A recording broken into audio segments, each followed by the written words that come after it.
नमस्कार, आप देख रहे हैं HNN 24x7 और मैं हूं आपके साथ निशि भाटिया। बुलेटिन की शुरुआत करेंगे देश प्रदेश की तमाम बड़ी खबरों के साथ। उत्तराखंड सरकार ने बड़े स्तर पर IPS अधिकारियों के तबादलों की बड़ी सूची जारी कर दी है। कुल 15 अधिकारियों को नई जिम्मेदारी सौंप दी गई है और इस फेरबदल में शासन में मौजूद अपर सचिव गृह का पद भी रहा है।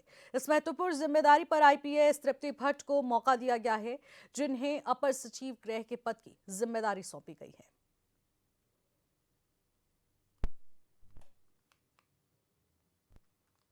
उत्तराखंड में बड़े स्तर पर IPS अफसरों के तबादले की जानकारी। IPS कृष्णा कुमार VK ने पुलिस महानिरीक्षक CID की जिम्मेदारी उन्हें सौंपी गई है। करण सिंह निक्याल को पुलिस महानिरीक्षक कारागार की अतिरिक्त जिम्मेदारी मिली है। इसके अलावा भी IPS कृष्णा कुमार VK के साथ ही साथ कई ऐसे IPS हैं जिनके तबादले हुए हैं और ऐसे में 24 पुलिस अधिकारियों के कुल मिलाकर तबादले हुए हैं। 16 IPS है और 8 PPS अधिकारी हैं जिन्हें नई जिम्मेदारियां सौंपी गई हैं। आदेश 27 और 28 अक्टूबर को जारी किया गया था और उसके बाद ये बड़ा फेरबदल इस वक्त।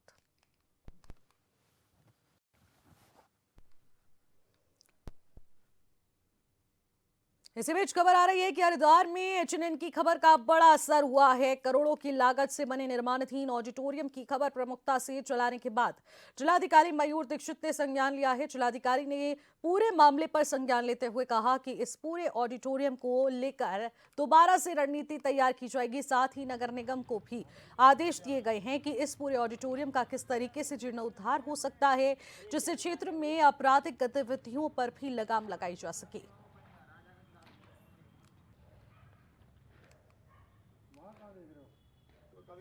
जीर्णोद्धार को लेकर ये बड़ी रणनीति तैयार होगी। की भूमि पर एक पुराने टाइम में एक ऑडिटोरियम बनाया गया था, जिसकी आज की स्थिति हमने आज देखी थी। तो वहाँ पर काफ़ी कचरा आदि पड़ा हुआ था और वो काफ़ी क्षतिग्रस्त भी हो चुका है। इसी क्रम में BHEL के साथ और साथ ही नगर निगम के भी और जो हमारे मेलाधिकारी मैडम है उनके नॉलेज में भी लाया गया है मैटर। उनके द्वारा भी निरीक्षण किया जाएगा और आने वाले समय में हम मेले में या अन्यथा इस एसेट का कैसे प्रयोग कर सकते हैं, क्या डिस्प्यूट्स है उसको रिजॉल्व करने का हम पूरा प्रयास करेंगे, ताकि जो भी प्रोजेक्ट यहाँ पर कुछ बने तो उससे लोगों को फ़ायदा हो सके। देखिए, बिल्कुल इसके लिए नगर आयुक्त को भी वहाँ पर भेजा गया है। नगर आयुक्त वहाँ पर जाके देखेंगे कि कैसे उस जगह को और वेल मैनेज कर सकते हैं। और जैसा मैंने कहा कि उस एसेट का हम कैसे अच्छा सा प्रयोग कर सकते हैं, उसके लिए चाहे हमको वहाँ पर थोड़ी फोर्स की तैनाती करनी पड़े या फिर अतिक्रमण आदि हटाने की कार्रवाई करनी पड़े। जो भी हमारी BHEL की या राज्य सरकार की भूमि होगी उस पर भी अतिक्रमण हटाने की कार्रवाई भी करेंगे।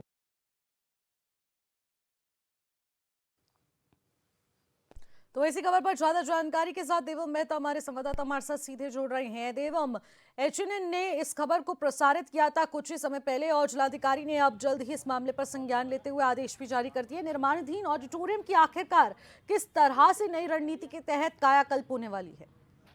जी देखिए, मैं आपको बता दूं कि हरिद्वार स्थित भगत सिंह चौक पर ऑडिटोरियम की HNN ने जो है प्रमुखता के साथ खबर दिखाई थी, जिसको लेकर DM मयूर दीक्षित ने संज्ञान लिया और संज्ञान लेते हुए उन्होंने जो है तत्काल नगर आयुक्त को निर्देश दिए हैं कि वहां पर जाकर और मेला अधिकारी को भेजने की अनुमति दी है। कहीं ना कहीं हरिद्वार HNN की टीम ने जब खबर को प्रसारित किया और प्रमुखता से खबर चली है, तो हरिद्वार DM ने इस मामले को संज्ञान लेते हुए नगर आयुक्त और मेला अधिकारी को तत्काल जो है जाकर वहां से अतिक्रमण हटाने वह इस ऑडिटोरियम को किस योजना के BHEL अधिकारियों से भी बात हुई है, तो कहीं ना कहीं जो है खबर का असर दिखाई दिया है। बिल्कुल देवम, खबर का असर जरूर हुआ है। जिलाधिकारी ने पूर्णतः इस मामले को संज्ञान में ले लिया है, तुरंत आदेश भी जारी हो चुके हैं, लेकिन कब तक ये तस्वीर बदलेगी? देखिए, मैं आपको बता दूं कि होने वाले 2027 कुंभ मेले में भी कहीं ना कहीं रूपरेखा तैयार हो सकती है। इस ऑडिटोरियम को लेकर कहीं ना कहीं यूज जो है लिया जा सकता है। देखने वाली बात होगी कि इस कुंभ में भी जो है कहीं ना कहीं इस ऑडिटोरियम को लेकर मेला अधिकारी को जो दिशा निर्देश दिए हैं DM मयूर दीक्षित ने, तो कहीं ना कहीं अतिक्रमण को लेकर वहां से अतिक्रमण मुक्त भी किया जाएगा, साफ सफाई की जाएगी और वहाँ पे पुलिस बल जो है तैनात किया जाएगा। 2 पुलिस कांस्टेबलों की जो है वहाँ पे ड्यूटी भी लगा दी गई है। जी। तो अब जो है नशेड़ियों के लिए भी मुसीबत बनेगी इस पूरी कानून व्यवस्था को लेकर। और जी बिल्कुल देवम, और देखने वाली बात रहेगी कि 2027 कुंभ को लेकर किस तरीके से ये ऑडिटोरियम भी कितना ज्यादा महत्वपूर्ण हो जाएगा। मेलाधिकारी और संबंधित अधिकारियों को निर्देशित तो कर दिया गया, लेकिन जिलाधिकारी की तत्परता और आदेश के तहत क्या कुछ यहाँ पर जीर्णोद्धार का कार्य किया जाएगा, ये देखने वाला विषय रहेगा। बहुत बहुत शुक्रिया देवम तमाम जानकारी के लिए। खबरों में आगे बढ़ेंगे। हाई कोर्ट ने बागेश्वर जिले के कांडा तहसील सहित जिले के कई अन्य गांवों में अवैध आयतरों के मामले में जनहित याचिका पर सुनवाई की है। इसके अलावा 165 खनन इकाइयों से संबंधित याचिकाओं पर एक साथ सुनवाई हुई है। अगली सुनवाई सोमवार की तिथि नियत की गई है और कोर्ट ने जिला खान अधिकारी को अब निर्देश दिए हैं कि कोर्ट के आदेश के बाद भी जिस खनन कारोबारी ने खनन किया है उसके खिलाफ जो मुकदमे दायर हैं, दर्ज हैं, उन पर एफआईआर की प्रति रिपोर्ट में प्रस्तुत करें और जिला खनन अधिकारी कोर्ट में पेश हों और साथ ही साथ वो तमाम सबूत लेकर पेश हों।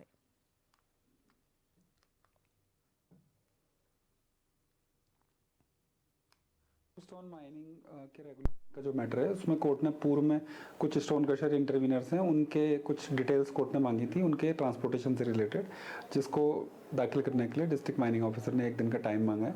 और साथ ही पूर्व में कुछ सुप्रीम कोर्ट में एफिडेविट पेश किए गए थे जिसमें कि कुछ डिस्क्रिपेंसी आ रही थी कोर्ट की नज़र में, तो उसके बारे में भी एडिशनल सेक्रेटरी माइनिंग से स्पष्ट करने के लिए कहा गया। उनके द्वारा शपथ पत्र दायर किया गया इस बारे में। कॉज नोटिस इशू किया है कि क्यों ना उसमें अवमानना का केस उनके विरुद्ध चलाया जाए, क्योंकि जो जिला खान अधिकारी है उनके द्वारा जो कोर्ट में स्टेटमेंट दिया गया था तो उसके ऊपर कोई शो कॉज नोटिस विभाग की ओर से उनको इशू किया गया था।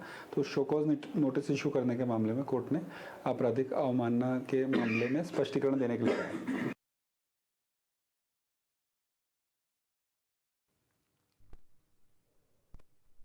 अब इसी बीच नैनीताल में हाईकोर्ट बार एसोसिएशन चुनाव का जो पूरा कायाकल्प है वो तैयार हो चुका है, यानी कि 15 दिसंबर को जो चुनाव होने हैं उसकी सारी तैयारियां हो चुकी है। हाईकोर्ट बार सभागार में अहम सभा की गई है जिसमें बार एसोसिएशन के अध्यक्ष और महासचिव के उम्मीदवारों ने अधिवक्ताओं के दिक्कतों का समाधान करने के लिए अपने अपने विचार व्यक्त करते हुए उनके समाधान की घोषणाएं की है।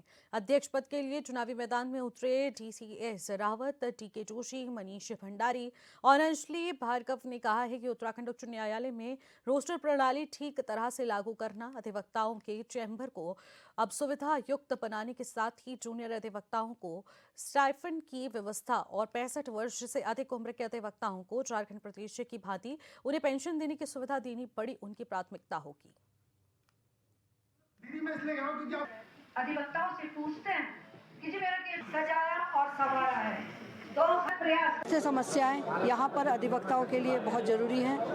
असामयिक मौत हमारे कई यंग लॉयर्स की हुई है, उनके लिए कोई भी राहत कोष नहीं है। अगर मुझे चुनते हैं तो सबसे पहले उनके लिए राहत कोष का इंतजाम होगा जिससे उनके परिवारों को तुरंत आर्थिक सहायता दी जाए। वकालत कोई हमारा पेशा वैसा तो है नहीं, नौकरी तो है नहीं, परिवार के पास कोई पेंशन नहीं होती और जो बीमारी के लिए उनको तुरंत ले जाया जाता है उसके लिए कोई भी आर्थिक सहायता, वैसे एम्बुलेंस की सहायता हमारे पास नहीं है। सारी सुविधाएं हल्द्वानी में है या दिल्ली के लिए रेफर कर दिया जाता है। मेरा मेन मुद्दा स्वास्थ्य सेवाओं के लिए और अधिवक्ताओं के परिवार के हित के लिए है। कोई भी पुरानी समस्या अधिवक्ताओं की नहीं बची है। हमने हर समस्याओं का निदान अपने स्तर में हमेशा करा, हमेशा खड़े रहे। आप लोगों ने देखा कि जब भी किसी भी अधिवक्ता के ऊपर या हमारे इंस्टीट्यूशन के ऊपर कोई भी विपत्ति आई तो डीसीएस रावत जो इस बार के अध्यक्ष पद का उम्मीदवार है और पहले जब अध्यक्ष था अपनी मजबूती के साथ खड़ा रहा और मैं सिर्फ अकेले नहीं खड़ा रहा, मेरे साथ इस हाईकोर्ट की पूरी बार खड़ी रही और उनके साथ मिल करके हमने हर संघर्ष को हर मुद्दे का निराकरण कराया और हर संघर्ष जीता है। जो हैं वो हैं वाईफाई की समस्या, पार्किंग की समस्या, जो हम पार्किंग की समस्या और जूनियर अधिवक्ताओं की समस्या और भी बहुत सी समस्या जो भी मैंने अपने स्पीच में भी देखा कि मैंने बताया। लेकिन हर मुद्दा इस तरीके से होगा कि जिस मुद्दे पर लोग याद करेंगे कि डीसीएस रावत चुन के है और हमारा अपना नेतृत्व चुनता है। और एक और बात मैं आपसे स्पष्ट करना चाहता हूँ कि हमारा उत्तराखंड एक ऐसी भौगोलिक परिस्थितियों से गुजरता है जिसमें यहाँ के लोग वही यहाँ पे को बाहर से चीफ जस्टिस आने चाहिए जो यहाँ की भौगोलिक परिस्थितियों को समझते हों, क्योंकि बिना उनको समझे हुए ऐसा कुछ नहीं हो सकता। यही मेरा मेन मुद्दे रहे। 25 सालों में समस्याएं गिनाने से कुछ नहीं होता। सवाल ये है कि समस्याएं आज भी अगर बरकरार है तो क्यों है, इसके पीछे क्या कारण है। तो पहले तो वो कारण तलाश कर अपने जितने भी सीनियर्स हैं उनसे मिलकर उनसे ये जानना जरूरी है कि इन समस्याओं का निवारण कैसे होगा, ताकि साल भर बाद ये समस्याएं नई टीम गिना न सके, नया कंटेंडर ये ना गिनाए कि ये समस्याएं 25 सालों से। बहुत समस्याएं, पार्किंग है, लिस्टिंग है, हर चीज़ है, चेम्बर्स है, लेकिन उससे ज़्यादा ज़रूरी है कि वकील का जो काम है वो है इंटेलेक्चुअली साउंड होना, सब्जेक्ट वाइज अपनी वकालत पूरी ईमानदारी से करना और समाज में लॉयर्स का सम्मान रखना। जो आ रहा है, जो बोलता है, यार इतनी थोड़ी नहीं अभी आईटी एक्ट में वो है कि आप आए कुछ भी बोल के चले जाएं किसी भी वकील को। तो पहले तो अपने इस प्रोफेशन के प्रति लोगों में सम्मान जागरूक करना, अपने आप को यहाँ पर एकेडमिक सेशंस करना, इस नई जनरेशन को सब्जेक्ट से आगे बढ़ाना कि भाई पढ़ो, सबसे पहले वो चीज़ लाना। एक सेमिनार नहीं हुई इतने सालों, कहाँ गई भाई? हम सब इंटेलेक्चुअल्स प्रोफेशनल्स हैं, हमारा काम है पढ़ना। इस देश के सब बड़े नेता किसी न किसी स्तर पे लॉयर्स ही थे, उसी सम्मान को आगे बढ़ाना। देखिए, मैं अध्यक्ष प्रत्याशी हूँ हाईकोर्ट बार एसोसिएशन नैनीताल, और ये हमारी पूरे स्टेट की सबसे बड़ी ये कोर्ट है। और इसका ये जो बार एसोसिएशन है, इसमें आज अधिवक्ताओं की कई समस्याएं हैं जिस पर काम करने की ज़रूरत है, और उसी के लिए मैंने 365 दिन का मिशन लेते हुए अधिवक्ताओं और हमारे बार के साथियों का सहयोग करने के लिए संकल्प के साथ मैं इस चुनाव में उतरा हूँ।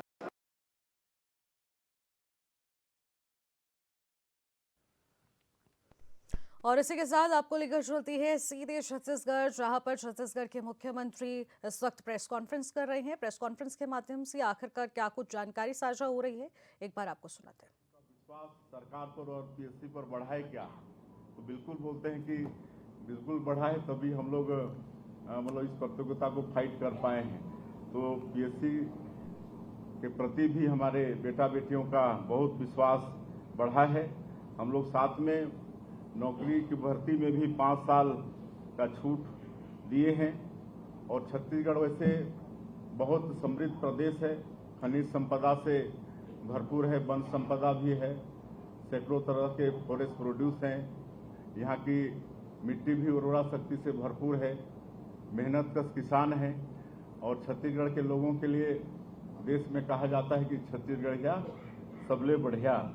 तो लेकिन छत्तीसगढ़ इतना समृद्ध होते हुए भी विकास में एक बहुत बड़ा बाधक ये नक्सलवाद था। लेकिन आप सब लोग और आज पूरा देश वाकिफ है कि 2 साल में डबल इंजन की सरकार के कारण और हमारे माननीय प्रधानमंत्री जी और माननीय केंद्रीय गृह मंत्री जी की दृढ़ इच्छा शक्ति के कारण आज हमारे यहाँ के जवान, सुरक्षा बल के जवान बहुत मुस्तैदी के साथ, साहस के साथ नक्सलवाद के खिलाफ में लड़ाई लड़ रहे हैं। उनके साहस को भी हम नमन करते हैं। और माननीय गृह मंत्री जी के मार्गदर्शन में आज नक्सलवाद हमारे छत्तीसगढ़ में समाप्ति की ओर है। अभी 2 साल में 505 से ज़्यादा नक्सली न्यूट्रलाइज हुए हैं, 2386 से ज़्यादा आत्मसमर्पण किए हैं, 1901 से ज़्यादा गिरफ्तार हुए हैं।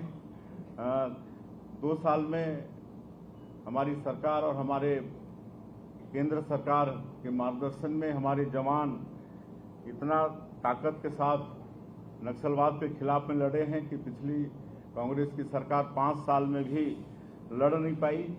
तो इस तरह से नक्सलवाद भी समाप्ति की ओर है।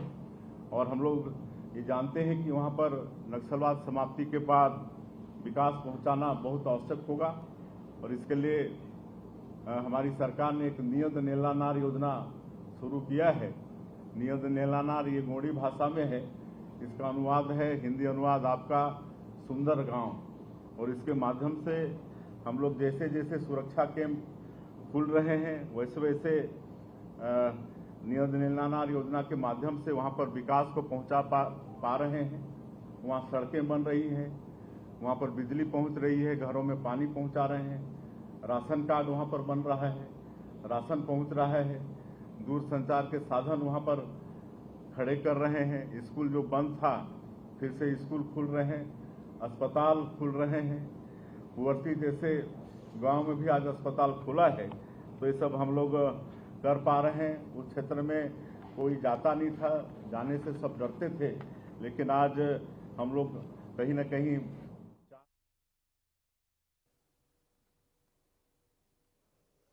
अब इसी के साथ खबरों में आगे बढ़ेंगे। अगली खबर उत्तराखंड के चंपावत से है, जहां पर चंपावत के लोहाघाट उपजिला चिकित्सालय की एक्सरे मशीन पिछले 4-5 दिनों से खराब पड़ी है, जिस कारण दूर दूर से क्षेत्र से आए एक्सरे कराने मरीज अस्पताल आने वाले मरीजों को काफी दिक्कतों का सामना करना पड़ रहा है। मशीन खराब होने से मरीजों को प्राइवेट में एक्सरे कराना पड़ रहा है। लोहाघाट विकास संघर्ष समिति बता दें और मरीजों ने गहरी नाराजगी इस वक्त जाहिर की है और सीएमओ चंपावत और चिकित्सा अधीक्षक लोहाघाट डॉक्टर विराज राठी ने जल्द से जल्द एक्सरे मशीन ठीक करने की यहां पर बात कही है। चिकित्सा अधीक्षक डॉक्टर विराज राठी ने बताया कि एक्सरे मशीन का पुर्जा खराब होने के कारण उसे ठीक करने के लिए अनुबंधित कंपनी को भेज दिया गया है। सिर्फ हमें मुद्दे उठाने हैं, हमें सॉल्यूशन भी चाहिए। इसका ये है कि अल्ट्रासाउंड एक्सरे मशीन लगभग 3 से 4 दिन हो गए हैं और ये पावर स्टेशन की तरफ से थोड़ी बहुत ज़्यादा पावर आने की वजह से मशीन हुई है, तो इसका जो मदरबोर्ड है उसमें दिक्कत आ गई है। तो गवर्नमेंट की तरफ से जो किर्लोस्कर के जो इंजीनियर आते हैं वो मदरबोर्ड इसका निकाल के ले गए हैं और जल्द से जल्द उन्होंने कहा है कि कोशिश करें कि जिसकी ये हमारी जो ये बीपीएल की वो है मशीन उसके इंजीनियर के साथ मिलकर कोशिश करें कि 4 से 5 दिन के बीच में जल्दी से जल्दी ठीक कराने की कोशिश करें। वैकल्पिक व्यवस्था के तौर पे सीएमओ सर से बात हुई है, उन्होंने कहा पोर्टेबल एक एक्सरे मशीन होगी जिसमें छाती और इमरजेंसी के एक्सरे करने के लिए हम फिल्म नहीं दे पाएंगे, लेकिन उसकी पिक्चर हमें उपलब्ध हो जाएगी।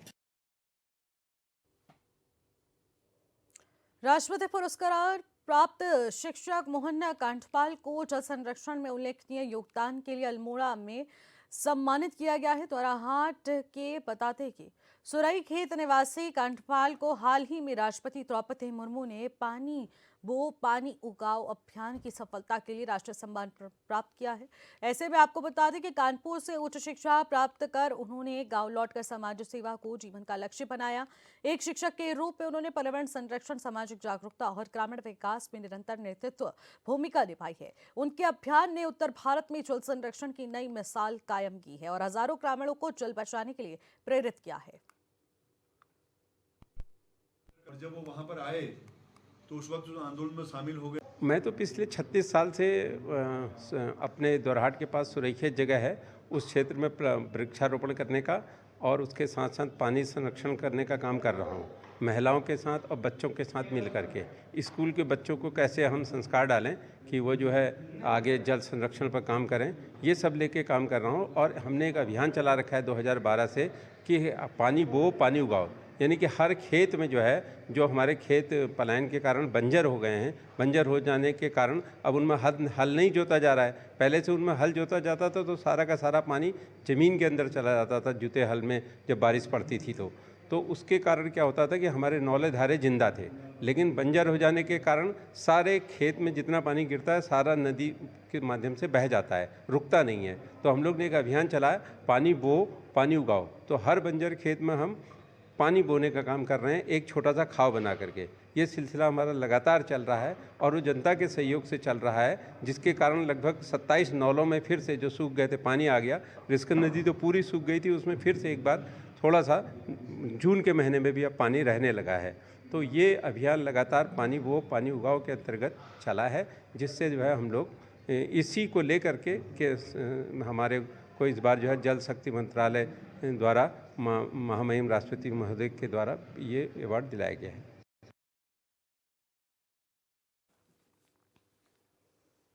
हरिद्वार जिले के सलेमपुर और दादूपुर क्षेत्र में अवैध तरीके से संचालित हो रहे कबाड़ के गोदाम और कच्चे माल के कारखानों को लेकर अब प्रशासन सख्त हो गया है। उप जिलाधिकारी जितेंद्र कुमार ने मामले की गंभीरता को देखते हुए तत्काल कार्रवाई शुरू कर दी। उन्होंने बताया कि पूरे प्रकरण की जांच के लिए HRTA, जिला प्रशासन, दमकल विभाग और अन्य संबंधित अधिकारियों की एक ज्वाइंट टीम बना दी गई है, जो संयुक्त रूप से मौके पर निरीक्षण करेगी।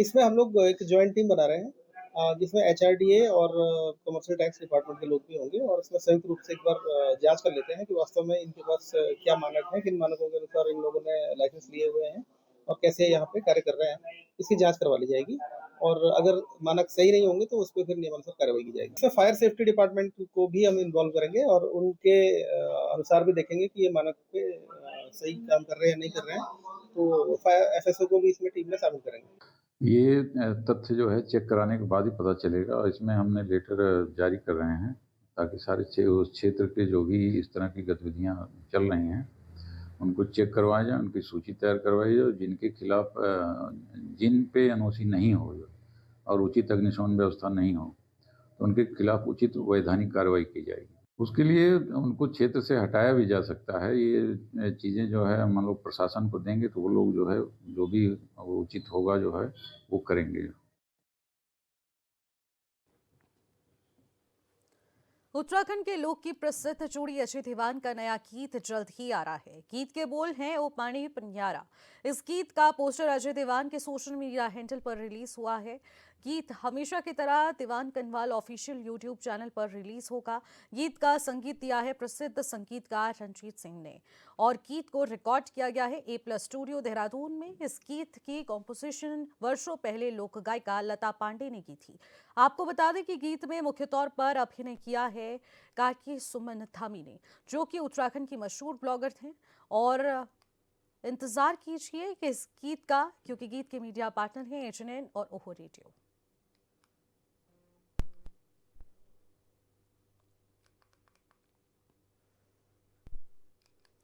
खबरों में आगे बढ़ेंगे। मध्य प्रदेश के मंदसौर में बहुचर्चित भाजपा नेता श्यामलाल ठाकर हत्याकांड का पुलिस ने खुलासा कर दिया है। पुलिस के मुताबिक पिता ही मास्टरमाइंड था।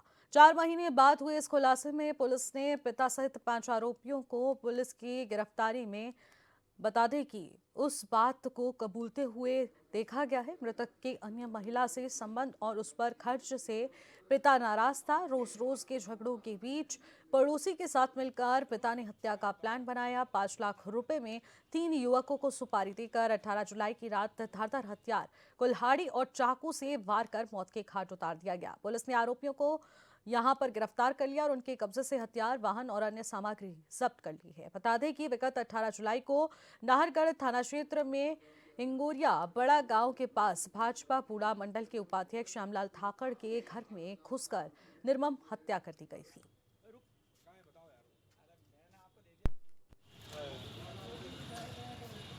देखिए 18/7/2025 में घटनाक्रम हुआ था जिसके अंदर इंगोरियावाड़ा के अंदर श्यामलाल धाकड़ जो थे उनको किन्हीं अज्ञात लोगों द्वारा मृत्यु के घाट उतार दिया गया था।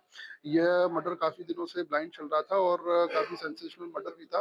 तो हमारे द्वारा इस पूरे ही घटनाक्रम के अंदर आज उसका खुलासा किया गया है। जो कहानी सामने निकल के आई वह निकल के आई कि जो मृतक था वह किसी महिला के संपर्क में था, जिसके कारण आए दिन उनके परिवार में कलह और लड़ाई झगड़े चल रहे थे। धीरे धीरे झगड़े इतने बढ़ते गए कि मृतक अपने परिवार से दूर रहने लगा। घर वालों को यह आशंका हुई कि भाई ये जो प्रॉपर्टी है और साथ ही साथ जो घर का वह निर्माण कर रहा था वह उस महिला के नाम कर देगा। तो उनके जो पिता है उनके द्वारा इस पूरे घटनाक्रम को अंजाम दिया गया। उनके द्वारा 5 लाख रुपए के अंदर ये की फिरौती दी गई, जिसमें से 50,000 रुपए पहले दे दिए गए थे काम करने से पहले और बाकी 4.5 लाख रुपए काम करने के बाद दिए गए थे। इसमें जिन 3 लड़कों ने इस पूरे घटनाक्रम को अंजाम दिया वे तीनों लड़के पुलिस की गिरफ्त में है, जिनके माध्यम से ये फिरौती ये पूरे घटनाक्रम को उनके पिता ने रचा। वह भी हमारी गिरफ्त में, उनके पिता भी हमारी गिरफ्त में। तो इस प्रकार संपूर्ण 5 लोग हमारी गिरफ्त में है। अभी जो मुख्य आरोपी है उनका पुलिस रिमांड लिया जाएगा और इसके अंदर अन्य कोई व्यक्ति कॉन्स्पिरेसी के अंदर इन्वॉल्व है तो उसका भी जल्द खुलासा किया जाएगा। फिलहाल देश प्रदेश की खबरों में इतना ही। आप देखते रहिएगा HNN 24/7। नमस्कार।